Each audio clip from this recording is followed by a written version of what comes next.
Doctor BR Ambedkar Konaseema జిల్లా ముమ్మిడివరం నియోజకవర్గం వైఎస్ఆర్సీపీ కార్యాలయంలోని మాజీ ఎమ్మెల్యే పొన్నాడ వెంకట సతీష్ కుమార్ చేతుల మీదుగా డిజిటల్ బుక్ క్యూఆర్ కోడ్ ఆవిష్కరణ జరిగింది.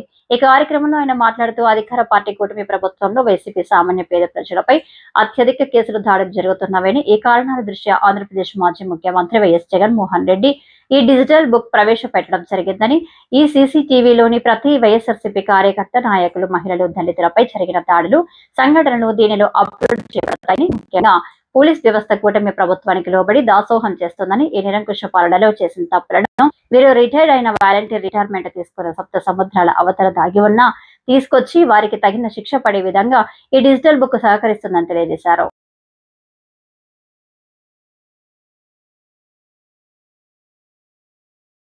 కార్యకర్తలకు కానీ, ప్రజలకు కానీ, అభిమానులు కానీ వాళ్ళందరికీ కూడా మరి ఉపయోగకరమైన ఉండేలాగా వాళ్ళ ఇబ్బందులు ఏదైతే ఉన్నాయో అన్నీ కూడా అందులో నమోదు చేసుకునేదానికి ఈ డిజిటల్ బుక్ అనేది అన్ని మరి ఆవిష్కరించడం జరిగింది.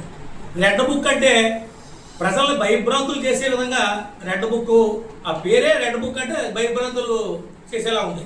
అలాగే డిజిటల్ బుక్ అంటే ఎలా అంతా కూడా ప్రపంచం అంతా డిజిటల్ యుగంలో ఉన్నది కనుక దాని ప్రకారంగా అయిన ప్రతి ఒక్కటి కూడా అందులో కార్యకర్తలు ప్రతి ఒక్కళ్ళు కూడా కష్టపడి పార్టీ పనిచేసే కార్యకర్తలు ప్రతి ఒక్కరిని కూడా తప్పుడు కేసులు పెట్టి ఇందాక తమ్ముడు సతీష్ గారు అన్నట్టుగా ఇలా ఐపోలవరం కానివ్వండి, కాటరేనుకోన కానివ్వండి, ఇలాగా తాళరేవు కానివ్వండి, మరి పోలీస్ డిపార్ట్మెంట్ చాలా మరి దారుణంగా వాళ్ళ ఉన్న ఎస్ఐస్ అందరూ కూడా చాలా తప్పుడు కేసులు పెడతా ఉన్నారు.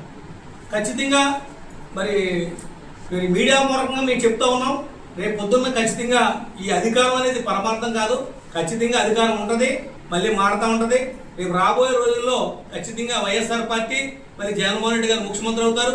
అందుకని మీరు ప్రభుత్వ అధికారులు అందరూ కూడా జవాబుదారీతనంతో పనిచేయాలి తప్ప మీరు ఏదో ఈవేళ వాళ్ళు ఉన్నారు వాళ్ళు చేసేమన్నారంటే రేపు ఖచ్చితంగా దీనికి పనిష్మెంట్ అనుభవించేది మీరే. ఖచ్చితంగా మా జగన్ గారు ఏదైతే చెప్పారో మా అధ్యక్షులు ఖచ్చితంగా దానికి తగ్గట్టుగానే రేపు పర్యవసానం ఉంటుంది. ఈ డిజిటల్ బుక్లో ముమ్మడివరం నియోజకవర్గ మరి ప్రజానీకానికి, కార్యకర్తలకి, నాయకులకు, అభిమానులు అందరికీ కూడా ప్రతి ఒక్కరికి కూడా ఈ డిజిటల్ బుక్ అనే దాంట్లో మీకు ఎక్కడ ఏ కష్టం వచ్చినా వెంటనే మళ్ళీ మర్చిపోతారని డిజిటల్ బుక్లో నమోదు చేసుకోండి. ఖచ్చితంగా దీని నుంచి మీకు మంచి రిజల్ట్, మీకు మంచి మరి అవకాశాలు రేపు రాబోయే రోజుల్లో ఉంటాయని చెప్పేసి మీరు తెలుపుకుంటూ ఈ డిజిటల్ బుక్ని సద్వినియోగం చేసుకుని ఖచ్చితంగా మన కార్యకర్తలు అందరూ కూడా దీన్ని గ్రామ స్థాయిలో కూడా డిజిటల్ బుక్ యొక్క సారాంశం ఏంటనేది కూడా తీసుకెళ్ళి ఖచ్చితంగా మీరు దీన్ని నమోదు చేసుకోవాలని చెప్పేసి ప్రతి ఒక్కరికి కూడా ఇబ్బంది పడ్డ ప్రతి ఒక్కరు కూడా దీంట్లో నమోదు చేసుకోవాలని, ఖచ్చితంగా రేపు వైఎస్ఆర్ పార్టీ అధికారంలోకి వచ్చాక జగన్మోహన్ రెడ్డి గారు ముఖ్యమంత్రి అయ్యాక ఖచ్చితంగా దీని మీద చర్యలు ఉంటాయని చెప్పేసి తెలుపుకుంటూ సెలవు తీసుకుంటాం. అందరికీ నమస్కారం.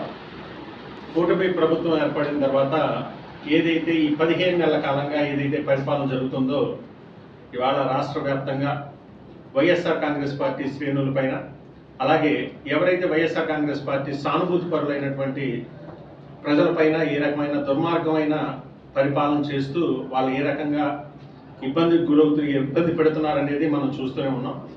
ముఖ్యంగా ఈ 15 నెలల కాలంగా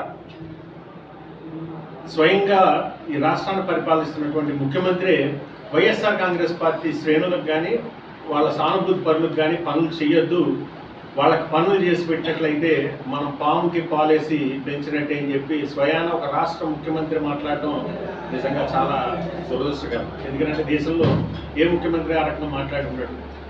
5 సంవత్సరాలు జగన్మోహన్ రెడ్డి గారి పరిపాలన కావచ్చు, అంతకుముందు వాళ్ళ నాన్నగారు చేసిన రాజశేఖర రెడ్డి గారి పరిపాలన కావచ్చు, ఎప్పుడు కులమనో మతమనో పార్టీ అనో చూడకుండా అందరికీ మంచి చేసిన ప్రభుత్వం మన ప్రభుత్వం.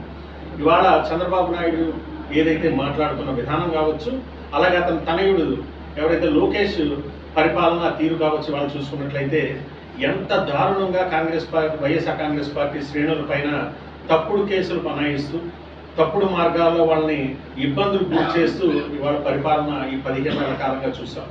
ఇవాళ ఏదైతే జగన్మోహన్ రెడ్డి గారు ఇవాళ మన అధికారం కోల్పోయిన తర్వాత ప్రతి ఒక్కరికి అండగా నిలబడాలి, ఇవాళ ప్రతి ఒక్కరికి మనోధైర్యాన్ని ఇవ్వాలనే ఉద్దేశంతో ఇవాళ డిజిటల్ బుక్ అని ఏదైతే మన పార్టీ శ్రేణులకు జరుగుతున్న ఇబ్బందులన్నీ కూడా ఇవాళ పార్టీ దృష్టిలో ఇవాళ పెట్టాలి.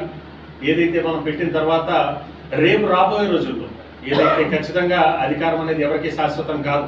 ఇప్పటికే ప్రజల్లో ఈ 15 నెలల కాలంగా ఏదైతే అమలు చేస్తానన్నటువంటి హామీలు కావచ్చు, ఏదైతే వాళ్ళు ఇచ్చిన వాగ్దానాలు కావచ్చు, ఎక్కడా కూడా అమలు చేసిన దాఖలాలు లేవు. ఇవాళ సూపర్ 6 మీద అమలు చేస్తామని చెప్పి పండగలు చేసుకుంటూ, లేకపోతే వాళ్ళు ఇవాళ ఉత్సవాలు చేసుకుంటున్నారు. కానీ ప్రజలకు ఎక్కడా కూడా అందిన దాఖలాలు ఎక్కడ మనం చూసినట్టు ఇవాళ మన ప్రజలందరూ కూడా ఇవాళ క్లియర్గా ఏదైతే సూపర్ 6 హామీలు అందడం అనేది ఎక్కడ కూడా జరగలేదు.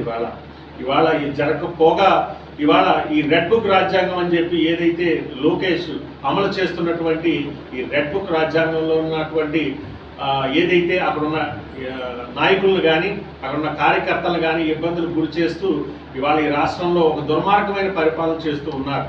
ముఖ్యంగా వాళ్ళ దుర్మార్గాల్ని ఇవాళ మనం రేపు రాబోయే రోజుల్లో ఎవరైతే తప్పుడు కేసులు వాళ్ళ మీద పెడుతూ ఎవరినైతే ఇబ్బందికి గురి చేస్తున్నారో వాళ్ళందరికీ ఒక ధైర్యాన్ని ఇవ్వాలి. రేపు వాళ్ళకి ఇవాళ జరిగిన అన్యాయానికి రేపు మన ప్రభుత్వం వచ్చిన తర్వాత వాళ్ళకి న్యాయం చేయాలనే ఉద్దేశంతో ఈ డిజిటల్ బుక్ అనేది జగన్మోహన్ రెడ్డి గారు మొన్న 24వ తారీఖున ఆయన రాష్ట్ర వ్యాప్తంగా ఆయన రాష్ట్ర పార్టీ అధ్యక్షుడు ఇవాళ అది ఓపెన్ చేయడం జరిగింది.